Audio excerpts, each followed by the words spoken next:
Alors, alors. Bonjour les gens, bonjour. Bon, je reviens vers vous suite à mon affaire avec Pôle emploi. Je ne sais pas si vous vous rappelez, il y a plus de 15 jours, j'avais posté une vidéo concernant les droits d'indemnité que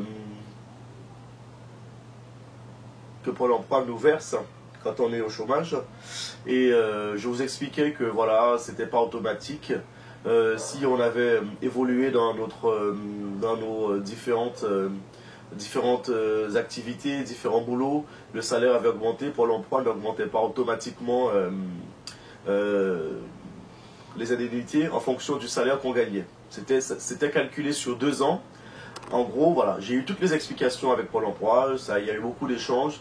En gros, Pôle emploi, si aujourd'hui vous gagnez 1000 euros et Pôle emploi vous fait un calcul, c'est les premiers droits de versement, droits d'allocation ou droits d'aide au retour à l'emploi, donc du chômage, quoi, les ACEDIC comme on appelait ça souvent avant. Si vous gagnez 1000 euros aujourd'hui, Pôle emploi va vous faire le calcul avec vos attestations d'employeur et tout. Il va vous dire que vous avez droit à 400 euros. C'est des exemples, hein. Prenez pas ces montants au sérieux, c'est des exemples. Voilà, pour 1000, vous gagnez 400. Il va le calculer, cette somme-là sera calculée sur 2 ans. C'est 2 ans de chômage qu'il calcule. Donc, ils appellent ça un capital. J'ai appris que c'était un capital. Et lors de ma vidéo et tout, je vous expliquais que j'avais eu une dame qui m'avait dit que je devais faire réviser mes droits. Ça s'appelle des droits d'option. Il faut savoir que ça existe ce mot. Personne ne peut le deviner que ça s'appelle des droits d'option. Pourquoi ? Ça ne nous regarde pas. C'est propre à Pôle emploi. Donc, j'avais fait une demande et la dame me l'avait dit. J'avais fait le courrier et j'avais suivi la procédure qu'elle m'avait indiquée. J'avais déposé le tout dans leur logiciel, leur application sur voilà, leur site à Pôle emploi. Le document en question que j'avais posté, je crois que c'était le mercredi, 19 ou 18 août. Voilà, lorsque j'ai posté ma première vidéo, j'ai posté la lettre. Il faut faire une lettre, demande de révision de droit d'option et tout, non, expliquer votre cas. Et ce document, quand je l'ai posté, je l'ai posé sur le site de Pôle emploi, a été refusé. Donc, après 5 jours, je vois que le document est refusé, il faut renvoyer un nouveau document. Donc j'ai appelé Pôle emploi, j'ai dit, j'ai suivi la procédure qui m'a été indiquée, donc je ne sais pas pourquoi le document a été refusé. Je suis une fois de plus tombé sur une personne aimable. Puisque juste avant, je ne vais pas faire toute l'histoire, j'ai eu quelqu'un qui m'a dit, si ça a été refusé, ce n'est pas le bon document. À partir du moment que c'est refusé, ce n'est pas le bon document. J'ai insisté, j'ai rappelé, et là j'ai une dame qui me dit, je vais jeter un coup d'œil. Elle regarde, elle me dit votre document est correct, c'est un bon document, il est bien, il est dactylographié, il est propre, il est lisible, puisque je l'ai fait avec l'ordinateur, je l'ai fait en PDF, je l'ai posé au endroit où on m'a dit de mettre dans la bonne rubrique. Elle m'a dit je le vois, je ne sais pas pourquoi le document a été refusé. Je vous mets en relation avec Pôle emploi de votre département dans l'Essonne et dites-leur que nous avons donné l'accord d'accepter le document afin qu'il puisse être étudié et qu'il puisse voir si vous avez vraiment droit à ces indemnités des droits d'option. Donc elle me met en attente. Je tombe sur une dame, Pôle emploi Essonne, qui me dit « Oui, je suis toute seule, il n'y a personne et tout. » Je dis « Madame, ça c'est pas mon problème, excusez-moi. On m'a passé la communication, je vous explique ce qui doit être fait, c'est tout. Après, c'est vous qui voyez. » Elle me dit « Oui, monsieur, non. » Et puis la personne qui vous a dit ça, c'est totalement faux, c'est pas comme ça. Le document de droit d'option, c'est un document c'est une lettre qu'il faut effectivement nous envoyer et vous déposer dans la boîte aux lettres. Ce document sera étudié, après 7 jours, vous aurez une réponse.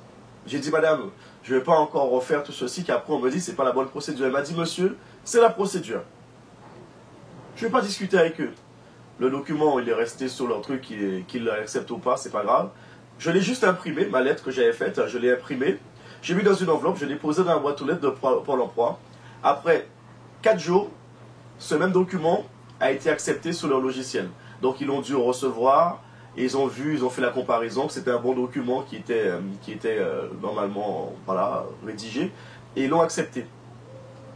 Et là, après, elle m'avait dit qu'il fallait attendre 7 jours d'études pour voir si mon cas était révisable. Moi, elle m'avait en même temps expliqué que pour le droit d'option, ce n'est pas automatique.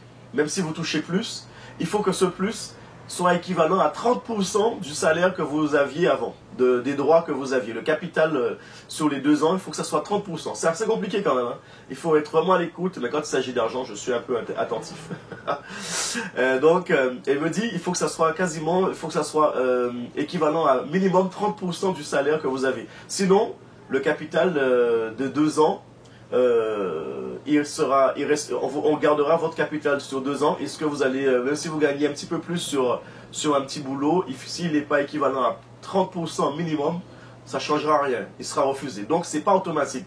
C'est un dossier qui est étudié et il est, comme on dit, recevable ou pas recevable. Donc, il y a 2 jours, j'ai reçu 3 courriers de Pôle emploi sur leur logiciel là, sur leur site, qui me disaient que votre dossier a été reçu et recevable au droit d'option. Et ils m'ont fait la proposition parce que vous pouvez l'accepter et le refuser. Alors là, vous allez rigoler. En gros, je gagnais 1000 euros.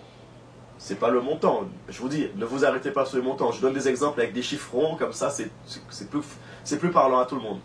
En gros, si je gagnais 1000 euros d'indemnité au chômage, il est passé à 1200 euros. Voilà. J'ai eu droit à quasiment 200 euros de plus lorsque j'ai fait ma demande. Et on vous envoie un courrier pour vous dire vous l'acceptez ou vous voulez rester sur vos anciens droits. On est où là? Tu me donnes 200 euros en plus, je vais te dire non, je vais rester à 1000, alors que tu me proposes 1002, mais tu me prends pour un con, quoi. Cette question ne devait même pas être posée. Déjà que ce n'est pas automatique, mais en plus, ils vous demandent est-ce que vous voulez changer, rester sur votre ancien capital ou passer sur le nouveau, et que vous perdez tous vos anciens droits. Bah oui, je veux le perdre. Je suis pas couillon, 1200, mais donne-moi 1200 euros, merde. Et puis surtout que je les droits, c'est mon droit. J'ai travaillé, mon salaire a évolué, ma vie a évolué, tout a évolué. J'ai droit à 1002, donne-moi 1002, ne me donne pas 1000. Donc, par la suite, ils me demandent quand même. Alors ça c'est drôle. Ils ont tous les documents qu'on envoie, les attestations d'employeur, donc les trucs acédiques que quand vous êtes au chômage, votre employeur vous donne pour justement avoir droit au chômage. Ils ont tous les documents. Tous les mois, c'est écrit les salaires, tout ça. Mais là, pour que le dossier soit accepté définitivement, ils me demandent de renvoyer des bulletins de salaire. Alors qu'ils ont tout. Hein. Ils me disent, nous avons fait un calcul, je peux sortir le courrier. Hein. C'est parce que là, mon imprimante, elle est HS. Je vais m'en acheter une aujourd'hui en plus. J'ai pas imprimé le courrier. Je vous l'aurai lu et vous aurez eu les termes exacts. Que nous avons calculé vos droits en fonction des documents que nous avons, mais nous attendons de votre part les bulletins de salaire du mois de décembre 2019, janvier, février, mars, avril, mai, juin, juillet 2020. Ben, si j'ai été au chômage et je ne bosse plus, je t'ai envoyé les attestations acédiques. Les montants qui sont sur les bulletins de salaire, c'est les montants que c'est les mêmes bulletins de salaire. C'est l'attestation, c'est un copier-coller, quoi. Surtout que c'est l'employeur qui l'envoie à Pôle emploi. Donc il n'y a pas de rature, il n'y a pas de tricherie. C'est des documents dits officiels. Voilà, c'est des documents qui sont envoyés par l'employeur. Sauf si l'employeur, c'est mon frère et qu'il a menti, il a mis 3000 alors que je gagnais 1005 sur le bulletin de salaire. Voilà, mais bon, c'est pas le cas. Donc ils m'ont demandé d'envoyer les trucs pour que le document soit totalement accepté et que je puisse toucher le nouveau montant de chômage, les nouveaux droits, et ben je vais les envoyer. Donc tout ça pour vous dire, voilà, j'espère que ma vidéo n'est pas trop longue, j'ai essayé de faire court, je ne sais pas combien de temps que je parle. Ça fait déjà 8 minutes et quelques, 9 minutes bientôt. Que ces droits-là, si vous avez travaillé et qu'on continue à vous donner les mêmes indemnités, et que vous savez que votre niveau de vie a évolué, vous avez eu des emplois plus rémunérés, pardon, eh ben, faites votre demande de droit d'option, c'est important, parce que de 1000 à passer à 1002, excusez-moi, 200 euros, quand tu es au chômage, c'est très important. Voilà, c'est très important.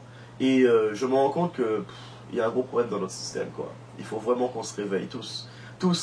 Parce que vous imaginez tout ce temps-là qu'ils auraient peut-être dû me donner 1002, qu'ils ne m'ont pas donné parce que c'est pas rétroactif. Hein. Ils ne vont pas revenir sur les années où j'étais au chômage et qu'ils m'ont donné que 1000, hein, pour dire on va lui donner ces 200 qu'on a. Non, non. Ils vont te donner 1002 à partir de maintenant. Donc tu as perdu les sous. Donc il faut qu'on se réveille.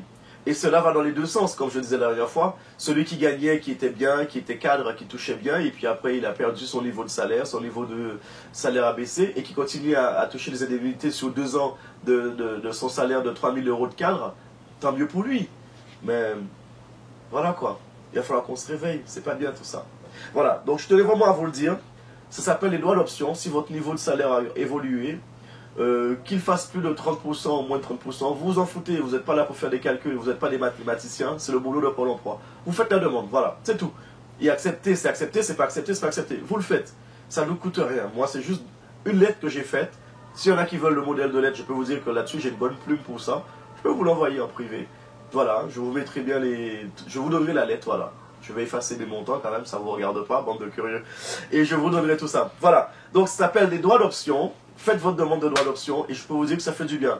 De passer à 1000, 1002, c'est quelque chose, voilà. C'est pas 1020 francs, c'est pas 1020 euros, pardon. C'est pas 1021, c'est 1200 euros. 200 euros, c'est beaucoup d'argent. Je parle encore en francs, je suis trop vieux moi. Allez, bonne journée à vous tous et j'espère que ces conseils vous seront utiles. Faites votre demande de droit d'option si vous avez augmenté de salaire pendant tout ce temps et que vous êtes au chômage. C'est un droit que nous avons, il ne faut pas cracher dessus. Bonne journée à tous, ciao ciao ciao.